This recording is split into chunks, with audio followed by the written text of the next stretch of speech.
Hello, you are listening to the Divorce University online podcast with your hosts, Thomas and Tammy Ferreira. Hi, I'm Tammy. And I'm Thomas.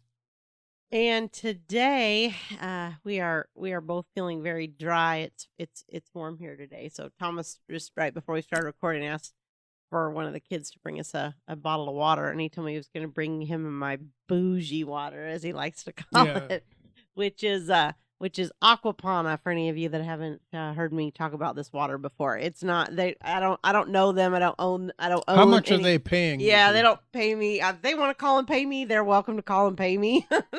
I will be their number one advocate for their water. But it's kind of funny because I'm the type of person that actually doesn't like water. I have a really hard time drinking it. And the only, I Is that why you drink so much beer? I'm not a beer drinker either, but I feel like water has like this chemical like aftertaste or something. I don't know. I just don't like it. And or mineral, I guess, might be a better description. And I just don't like it. And the way I describe this water is it's nothing but wet. So you really don't get any taste with it. It's really, I really like it. I hate to break this to you, but all water is pretty much wet. I know, but I was in the ocean this morning. All the water is wet. It was wet. But it's wet and it has a taste. This is just the wet without the aftertaste. Okay. Yeah, it's really good. I mean, it's a little pricey. So it tastes like water, nothing. But, I think it has a mineral-y taste. Water. You do? Why are we talking about that? I don't know, because I love this water, and I just think everybody should try it. You think everybody try it? Yeah. So they bring the water from Italy. They put it in a container ship, in a giant container ship, and they bring it across the Atlantic Ocean. Right. For me to drink. For you to drink, yeah. I think maybe we should just get some regular filtered water. No, I like this. We have filtered water in our fridge, but I really like this water. So right. Anyway, if you haven't tried it, tried it. So here's a piece of advice that you probably got when you were dating in high school, probably from your friends. Okay. But you got to make a clean break. You're breaking up? Oh, you got to make a clean break. Well, I don't think teenagers tell each other that, but they maybe don't? by the time you're in your 20s. I don't know, but I was married by then, so I wasn't getting any of that advice. I know. I thought that's a cliche, right? Yeah, it is kind of. You got to make a clean break, but it's wise because when you get a divorce, first of all, the title of this is "Make a Clean Break." That's what I was getting to, and the fact is that you're getting a divorce. And since you're getting a divorce, you have to lead a separate life. You have to lead separate lives. And there are many kind of faddish. Faddish? Fad-ish. Like, who are we calling faddish? Not faddish. Oh, gotcha. Yeah. Fad-ish. Yeah, subject to fads. Yes. The one that pops right into my mind is the conscious uncoupling, which seems to suggest that you can have all this love and togetherness, and that being angry or bitter towards your ex is a character flaw. Right, you're a bad person. You're a bad person. Right. So good people are, just, oh yes, if I just meditate, I can summon all this love. Towards positive energy towards the person that I'm. Nonsense. It's nonsense. Right. And what I've observed when we do those cases, we've had a couple in mediation. Yeah. And what I've observed is they are among the most contentious cases. They're some of the harder ones to settle. There's some harder ones. And because that's human nature. Yeah. To feel angry towards a person that's hurt you in some way. It's human nature. It doesn't make you a horrible, awful person. It's a normal feeling. Now, if you behave in concert with those feelings, that's a different thing. I don't think that makes you a bad person either. That's kind of human nature, but that's the part of it you need to try to control. But people lose sight of the separation in those two things. Right. I think my theory is that the conscious uncouplers are in denial about how they feel. Right. And that's why they have so much conflict. Right. So, let's just, when we do mediation, I try to get the emotional stuff off the table first. Right. And sometimes it takes a long time to do that in a mediation setting. Longer than I want it to, anyway. But the fact is, you're getting divorced for a reason. Usually somewhere in the ether is the reason for that divorce, whether it's an affair or it's lack of needs getting met or it's finances. I would say most of them are either affairs or finances. But there's resentment, and it's all there, like in the surface. I mean, just below the surface. Just below the surface. Right. Thank you for that. And it doesn't take much for it to come out. No, well, especially when you're going in to try to resolve all the other issues. And that's why we always call this a business problem with an emotional overlay. Because it's like you have this very soft emotional exterior that as soon as it gets a pinprick from one of the, concrete nuts and bolts things that have to be resolved, the whole thing breaks loose and you get this tide of emotion. And it's funny because, Thomas and I have talked about this. He's kind of the touchy-feely one. And so he's the one that kind of handles that emotional side of it. I don't think I'm not devoid of that or anything, but I just tend to be put your big girl panties on and suck it up kind of. Yeah. I'm from Kentucky. You just suck it up and go on. That's Right. what we do. So I don't have any big girl panties, so I wear yours. yeah, like that. You got to find some somewhere. I didn't say it out loud just now, did I? That's a joke, people. He doesn't wear my clothes. Okay. But, I think what happens is, we see this over and over and people will say, gosh, I'm really sorry. People apologize a lot. It's like, I'm really sorry. I didn't mean to, cry in mediation. I didn't mean to get angry in mediation.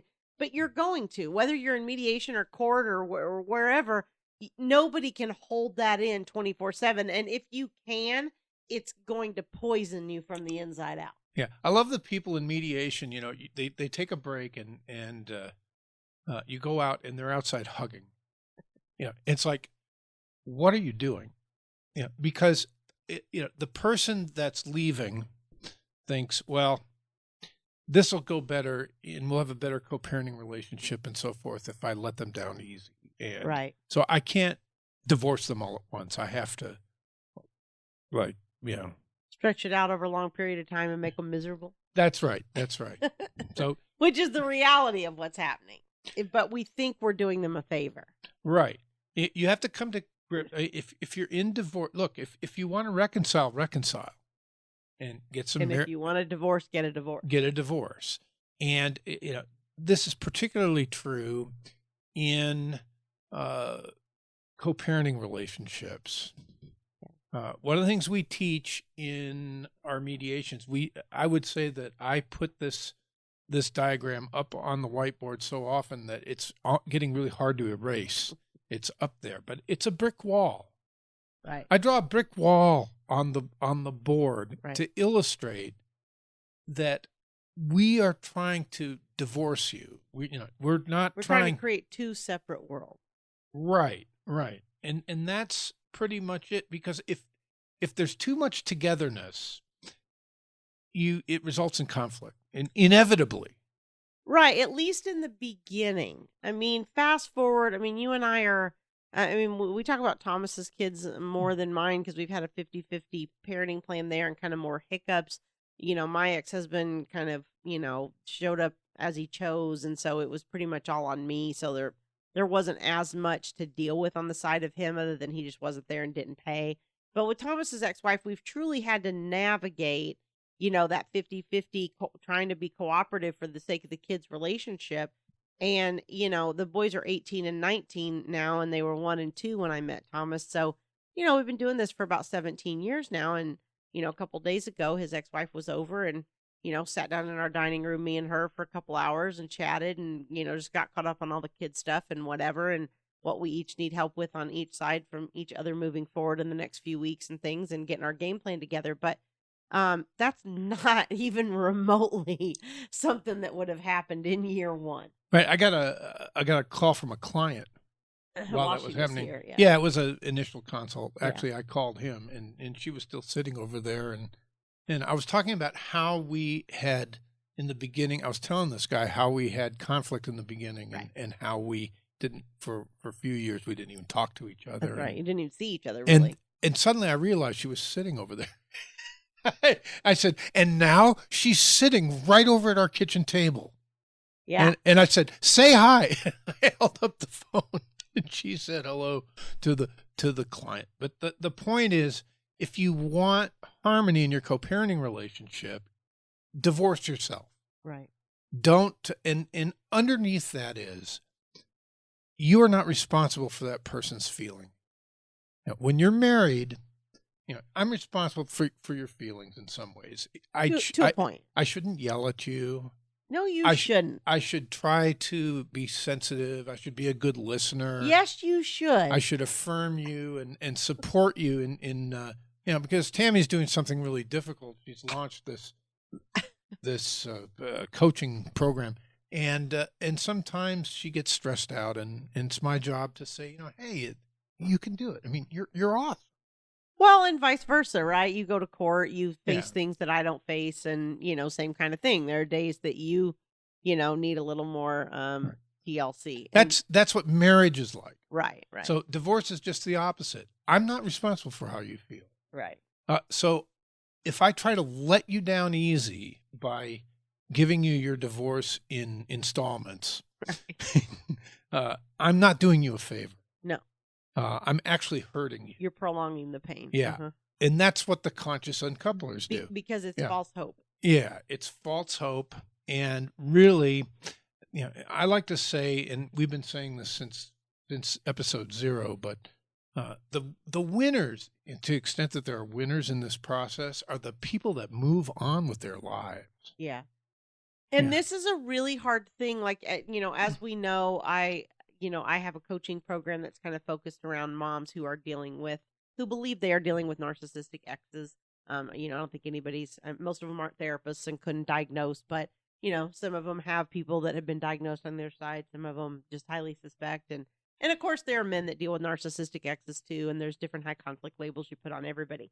But in this particular group, it's focused around moms with narcissistic exes. And I think that when you have that kind of high conflict partner on the other side, right, that dynamic is really hard. And what we find is most of the time one of the parties in a high conflict case, not all cases are like this, but in a high conflict case, most of the time one of the parties has some sort of personality. One or both have, disorder. Sometimes both, and that's just an absolute terror of a case. Yes. But usually the other person is kind of the more they're the codependent, right? They're the ones that are rushing around trying to meet the needs of the other person, trying to make sure they're calm and they don't yell and they don't get upset about anything and everything functions well in their world. And that's true. All that kind of stuff.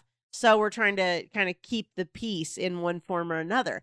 And what happens is there's a certain type of emotional manipulation in the cycle of that relationship that you can't be half in and half out. Right. No, you can't. If you're in at all, you're being manipulated. Yeah, it's like a vortex. Right.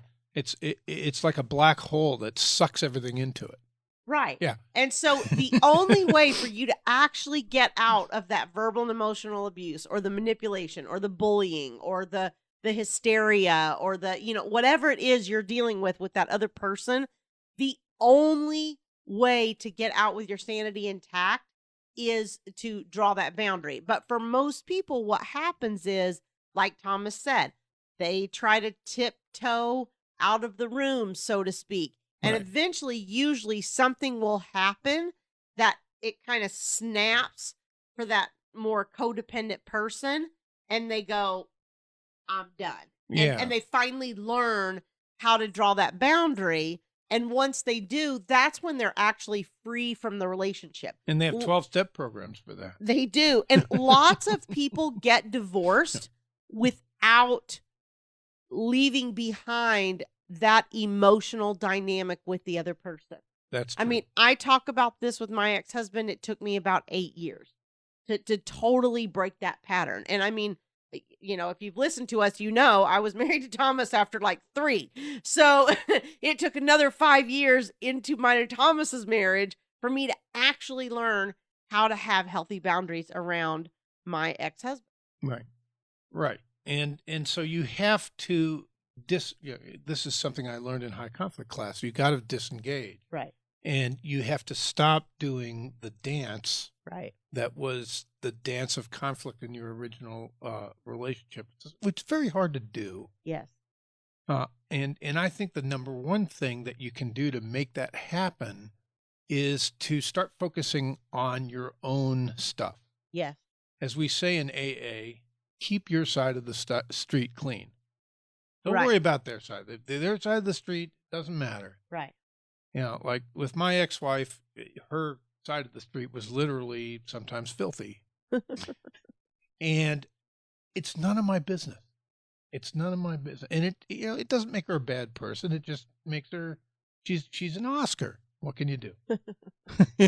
Well, you're not exactly the Felix, I'm so not I don't know. Yeah, I mean, imagine having two people like that. Oh, goodness. It's. I mean, I not don't good. think you're an Oscar. You're not like that, but you're somewhere in the middle. I don't find you extreme one way or the other. It's like we had that one mediation where Dad wanted to have house rules. Yes.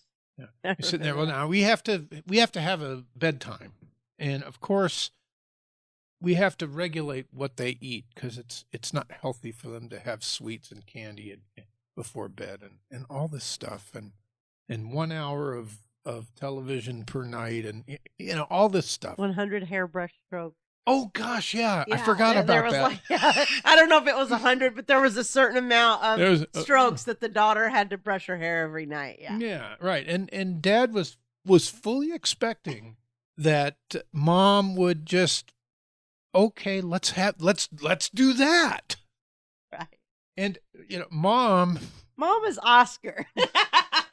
well, mom's kind of a free spirit hippie type of person. She's laid back. Yeah, who likes to do, and there's nothing wrong with that's my personality. Yeah, she's more spontaneous and just kind of likes to go with the flow. And she's very rigid. Let's have a backwards night, whatever. Yeah, backwards night's the best thing ever. And we had to break it to him that, okay, you're not going to have agreed upon house rules with the kid. I don't know how these two people ever got together, honestly, because I mean, you'll see these differences, but this was very stark. He was super, super rigid as almost anybody we've ever had. Mm-hmm. And she was super, super laid back. Right, but they were looking for what... Yeah, I mean, they were looking for something to bring to the... total opposite, because it was very extreme, yeah. Right, and that's what we do, Yeah. We find people to love that drive us crazy. Yeah. I think everybody does, right? Yeah, they must. What are you trying to say? Here we sit, Here, yeah. yeah. I was just going to say, though, you threw in the little blurb about backwards night, but you didn't tell what it actually was. So now everybody's sitting there going, well, what's backwards Everybody night? knows what a backwards night is. I don't think so. That's where you have dessert first and then dinner. There you You have dessert before dinner. Yeah, this is a concept that at least I heard of from my That's what they do in the best bizarro friend. world. Her name's Jerry. They say hello when they leave a room, and they say goodbye when they enter. That's the Seinfeld thing. Yeah. No, but Jerry was a single mom, raised 3 kids, Yeah. and three great kids, by the way. And she, she would just have these little things. I mean, she was very disciplined. She had very high expectations of them, but she also just was really fun. Very loving and very fun. And one of the fun things they used to do is one night a week, I think it was like Thursdays or whatever day she chose, they had a backwards night, and they would always get dessert first. Is that where you heard that? And have dinner after. Yeah. So she invented backwards I don't know. night? That's the only person I ever heard that from. Maybe if you've done it, you email us, Tammy at divorceuniversityonline.com, and tell us that you do that with your kids. But she's where I learned it. I had never heard Jerry's of that. fantastic. Yeah, I really love her. I've sent her this episode, so she knows how much we love her. Yeah. Yeah, she moved back east too, so I really miss her. We miss getting together with her and her husband. But anyway, so really the thing is that a lot of people do worry about consistency between the worlds, and I think that's where nesting arrangements and different things are born out of, because a lot of people come into this and think, oh gosh, we can't disrupt the kids. Disrupting the kids will be the most horrible thing for the kids. Right. And that's not really the case. It ruined my kids, but because one of them just walked by. but really what what children really need is stability. And for them, I always say this to people, especially moms who tend to worry about this more, or at least verbalize that they worry about it. You are home to your kids. That's right. That, there is a house in Kentucky where my mother lived up until she passed away. My mother passed away. I've never been back there since. I didn't live there as a child, but that place was home to me because that's where my mom lived. Right. So when I talked about going home, that's where I talk about going. When my kids talk about coming home, my kids both live in Idaho. They come here to my house, and we moved into this house well after you and I were together. So it's not about a building. That's not where the feeling of home comes from. Right. You create that in your family. Right. And now that you're divorcing, you have to create it for yourself. You have to recreate it in a new way. Right. And both of you have to create it so that there's two places called home. Right. And if both of you don't create it, if the other parent doesn't create it and you do, then what happens is eventually the kids gravitate and you're the home. Yeah. Yeah. For my kids, I'm the home. My ex-husband's house is not the home. Right. My ex-husband's house is, we're going out to see dad. And, it's like, it's not, they don't refer to it as home like we do here. Well, my kids just reached adulthood and they go back and forth. Right. Your kids truly have two homes. Right. They have a bedroom in each home. They have an evil home and they have a good home. But they share a room in both homes still because there's, we've had multiple children within both homes. And so that reminds me, I said to the client that I was talking about earlier, I said in front of my ex-wife, I said, oh my goodness, did we have conflict in the beginning? And it was basically all her fault. And she laughed and she said, that's true. She was kidding, of course. Yeah. But yeah, it's funny. Anyway, I think that's a funny story.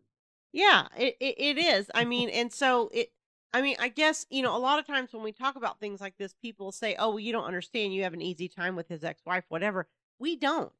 No. I mean, I would eventually like to have her on sometime. She's a very, very busy person with 4 children, and it's just hard to get a coordinated time to even be able. Well, really, now to she's see got each other two children and 2 adults. 2 children, which is almost worse. At least when they're all little, you can have some form of control. But 18 and 19, it's like they're walking around in adult bodies, making adult decisions with a kid brain. Still calls us when she has an emergency in her world. Yeah, and I appreciate that. Yeah, but in the beginning, it wasn't like that. I mean, they didn't see each other at all.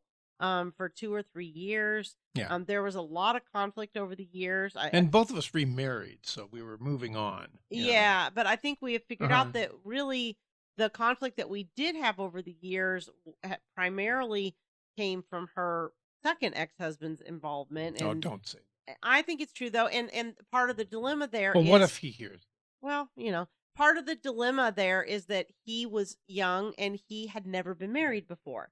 Yeah. So all 3 of us had been through previous relationships and divorces and all that. And I think he's different now, but at the very beginning, it was like he didn't have that experience. And so he didn't have anything to draw on. And it was just like a lot of things were rigid like that, But, the most important thing is for you to be able to, like Thomas said, make a clean break and be able to get yourself out of the situation. Right. Because if you go through all the grief of divorce, but you don't get that piece of it, then you haven't gotten the one thing that you actually wanted. Right. It's like having ice cream that has no flavor. Right. Why would you eat that? Or without the chocolate syrup. Without the chocolate. That's what I thought you were going to say. Yeah. Or without the brownie. Like that. Why would you eat an ice cream without the brownie in there? It's like having all the good stuff. All the bad stuff, but none of the good stuff. Right. You still have the financial obligations and the support and the kids and all this. Half your assets and all that. But you don't have your freedom. Right. Right? Get your freedom. Get it. Right. Because you're not going to move on with life until you're a whole person. Right.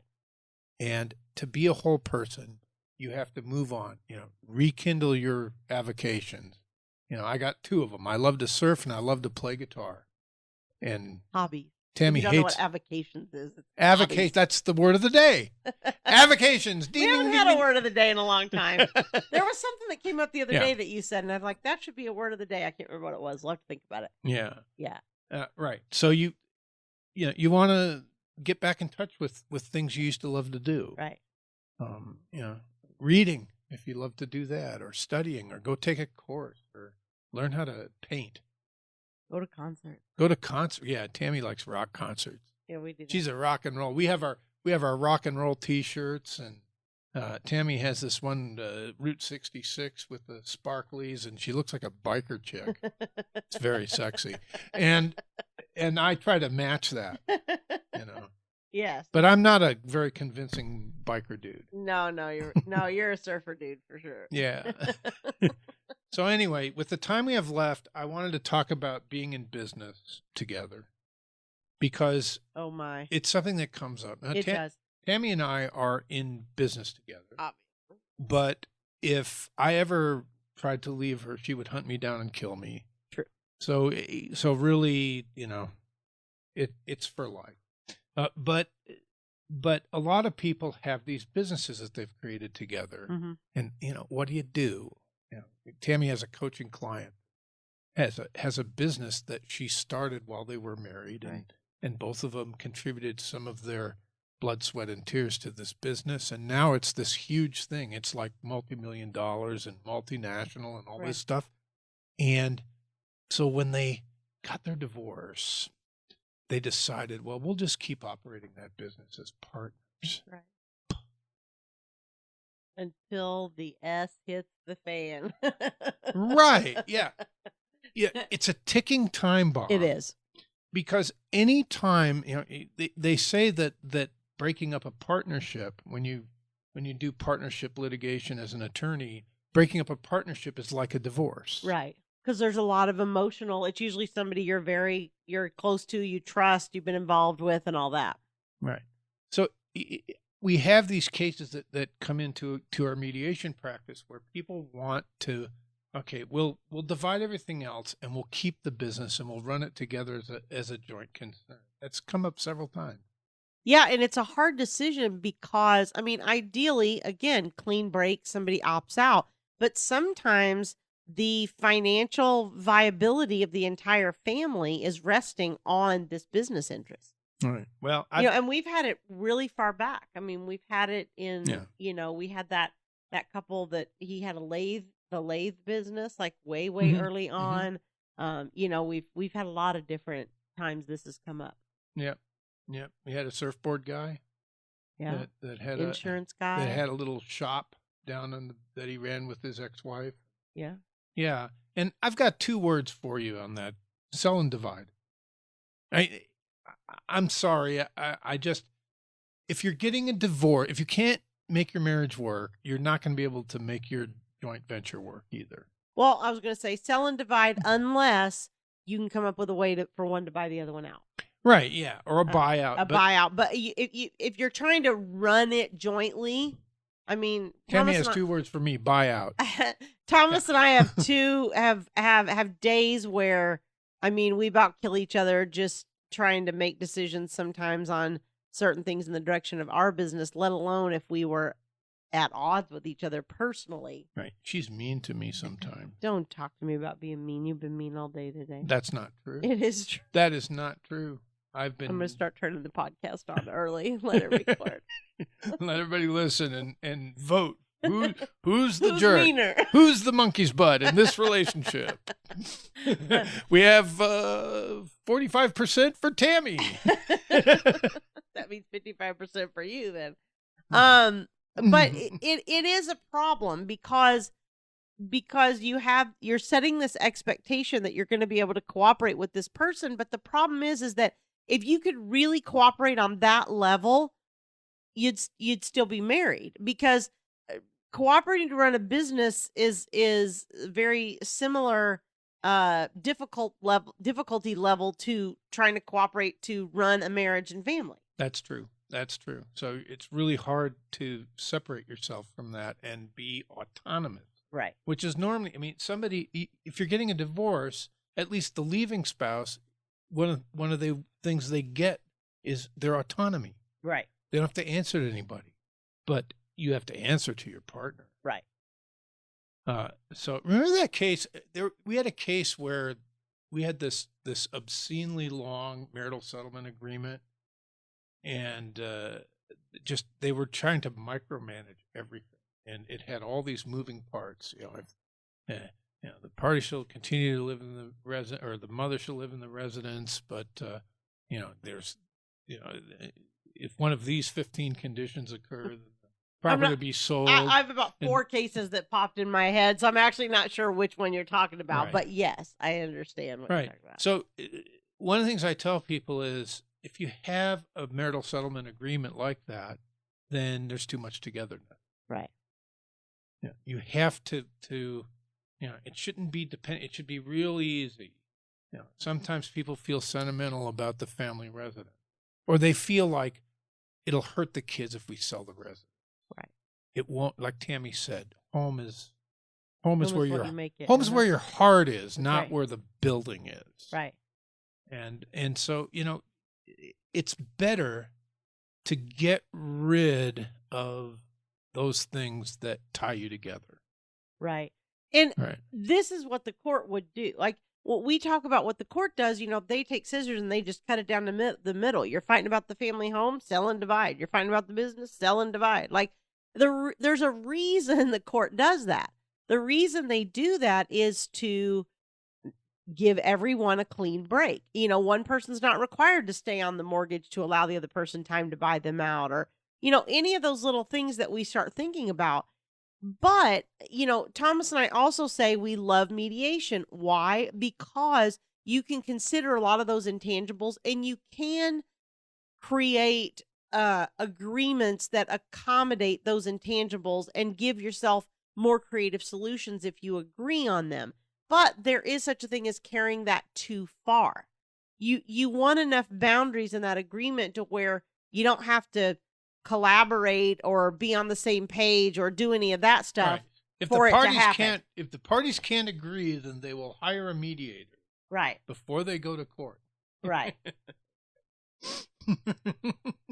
It's a recipe for disaster. Right. I know Tammy said something to me one time that had a lot of impact.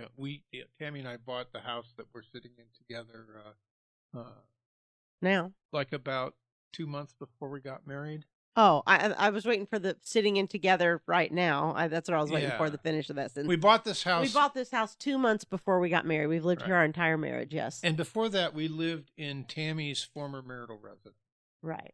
And what you said was there was an emotional benefit to moving on from the marital residence. Yeah, in the marital residence, I lived there for 3 years with my ex. It was a rental, and I lived there for 3 years with my ex-husband, and then he moved out, and then it was just me and the kids for several months, and then you moved in, and then you and I lived there for about 3 years. So I think I lived in the house total about 7 years, 3 with you, 3 with him, and 1 by myself.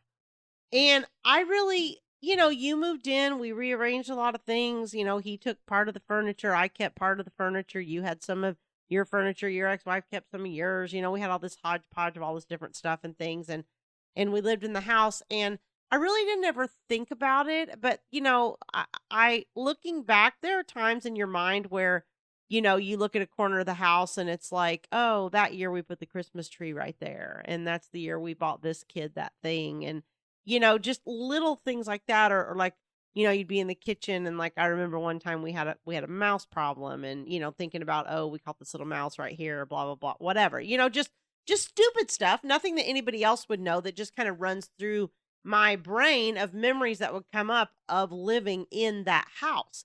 And so I never really paid a lot of attention to that. I mean, you and I were together, and I didn't have any, I wasn't longing for my ex-husband or anything like that. It's just a natural thing that your memories come up or whatever. And when you and I moved into this house is much smaller, much more modest and all that, than in a lot of ways than either of our previous houses, because it was post-divorce and financially difficult and all those kinds of things that you go through. But when we moved in here, it was almost just like the sky had opened up. It was like just this huge weight had been lifted from me that I wasn't even aware I was carrying. Yeah. You know, and you know, and even after we moved here though, I still had it took me another 4 or 5 years, like I said, after we moved here, that we moved here in 2009, and it really took me till about 2014 to really make a clean emotional break with my ex-husband. And but yes, moving here was a huge shift for me, and it was kind of like, this is, you know, it was reflective of my new life, whereas the old home was reflective of my old life. Yeah.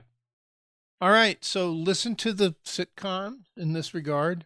There's listen to your old high school friends and make a clean break. Don't try to let them down easy. Listen to all the cliches is what you're trying to Yeah, say. that's what I'm trying to say. Yeah. You know, I wasn't following it. Make a clean break. You know, take hold of your post-divorce life. Right. And make it awesome. Right. And don't worry about what they're doing. Right. And a lot of times, you know, like Thomas said, you know, we both have coaching programs, whatnot. That can help a lot with those kinds of things. I mean, you need help with nuts and bolts. You need help with the court process. You need help with your kids. You need help with all that. But you also have to manage the emotional part, because honestly, those emotions being out of control is a large part of what caused people to either screw up their case or spend a ton of money. Agreed. You know, so. All right. So we hope this has been helpful. If you are watching us on YouTube, don't forget to hit like and subscribe, like the video and subscribe to our channel so you get notified as new videos come out. If you are listening to the podcast, don't forget to rate and review us, and also subscribe so you get notified as the episodes come out each week. And we appreciate you joining us. Thanks so much. Bye-bye. Thank you for listening to the Divorce University online podcast with your hosts, Thomas and Tammy Ferreira. For more information, visit www.divorceuniversityonline.com.